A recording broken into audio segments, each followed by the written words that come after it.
कोई भी बीमारी जिसे आप बीमारी बोलते हैं, आज से करीब 100 साल पहले दुनिया में बीमारियों के नाम करीब 80 होते थे, 80 ह्यूमन डिजीजेस।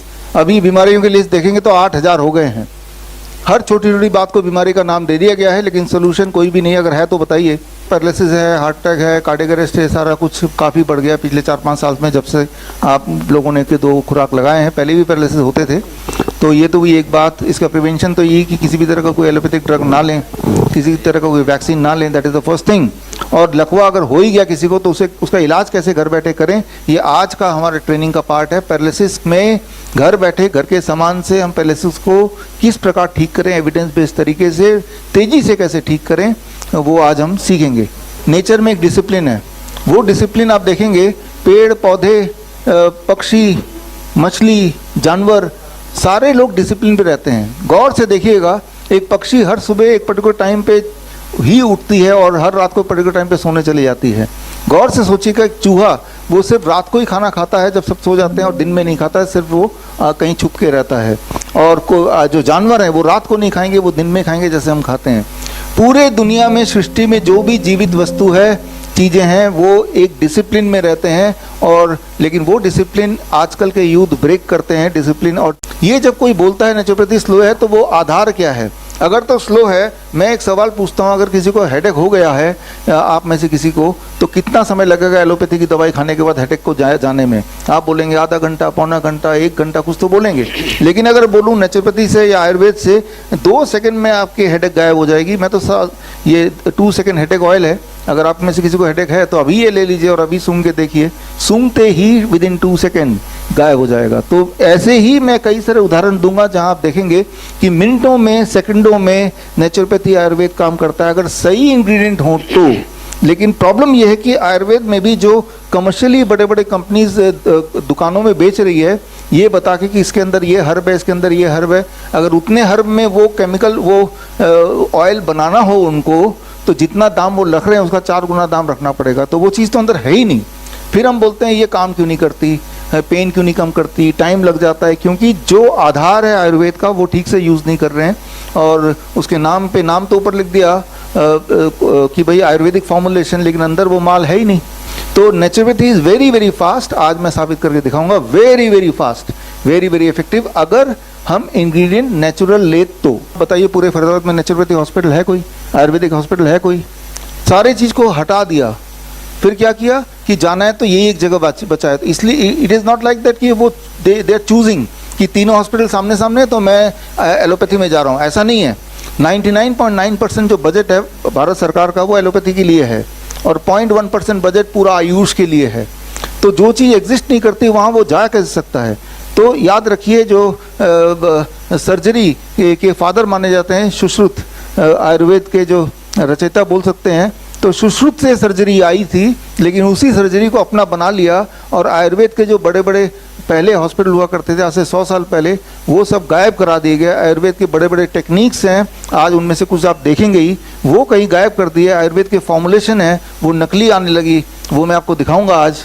और अब बोलते हैं कि आयुर्वेद इफेक्टिव नहीं है, आयुर्वेद में कोई जाना नहीं चाहता। अरे वो है ही नहीं ना, वो यहाँ पे नेचुरोपैथी हॉस्पिटल है ही कहाँ? अगर होता तो ज़रूर जाते। हमारे कुछ हॉस्पिटल्स हैं जो नेचुरोपैथी के प्रिंसिपल में काम करते हैं। तो पैरालिसिस के कई सारे कारण होते हैं। एक तो ब्रेन स्ट्रोक है जिससे पैरालिसिस हो जाता है।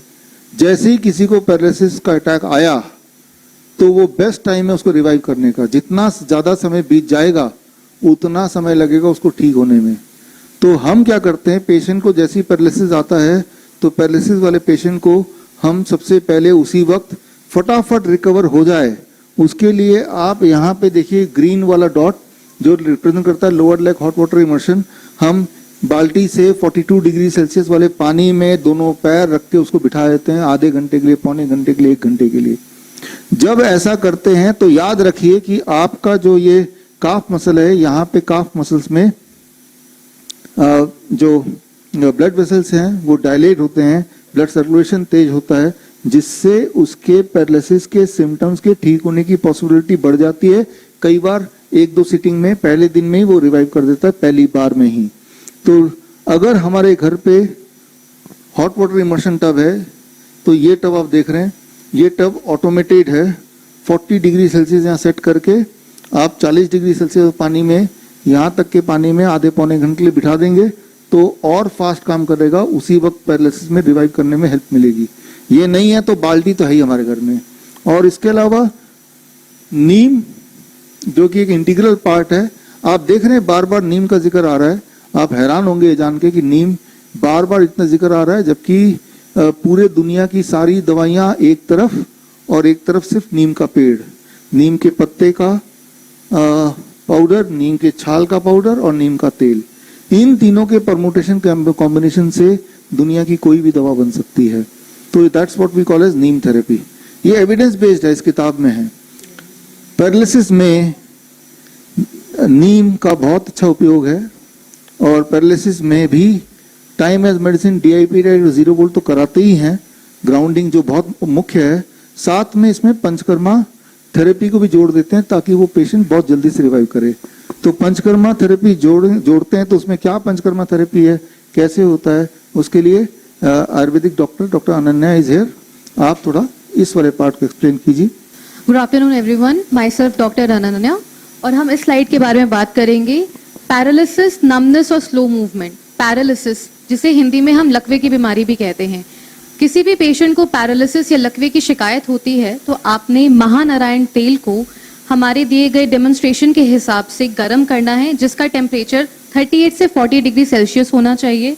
उसे गर्म करने के बाद जब वो सहने लायक हो तो उस पेशेंट की बॉडी पे पोर करना है और उसमें हल्के हाथों से आपने पूरी बॉडी की फुल मसाज करनी है। ये मसाज एटलीस्ट 30 से 40 मिनट्स हर पेशेंट की करी जानी चाहिए। नमनेस और स्लो मूवमेंट, नमनेस और स्लो मूवमेंट में किसी भी बॉडी के पार्ट पे कभी भी सुन्नता या उस बॉडी पार्ट का जो फंक्शन है वो डिक्रीज होता जा रहा है, तो आपने उस बॉडी पार्ट पे 30 से 40 मिनट्स इसी महानारायण तेल की मसाज करनी है। ये प्रक्रिया आपने 30 डेज एटलीस्ट रेगुलर करनी है। पैरालिसिस में जो काम करेगा, नमनेस में भी वो काम करेगा, स्लो मूवमेंट बॉडी के हो जाते हैं। आप देखते हैं कई सारे लोग जो बूढ़े लोग होते हैं वो बहुत ही धीरे धीरे चलते हैं, उनके कदम भी बहुत थोड़े थोड़े होते हैं, बड़े मुश्किल चल पाते हैं, तो उनके लिए भी अभ्यंगा जो है ये बड़ा इंपॉर्टेंट है। कई बार लोग बोलते हैं कि आयुर्वेद तो उतनी जल्दी से काम नहीं करता, इसमें बहुत टाइम लगता है, इफेक्टिव नहीं होता।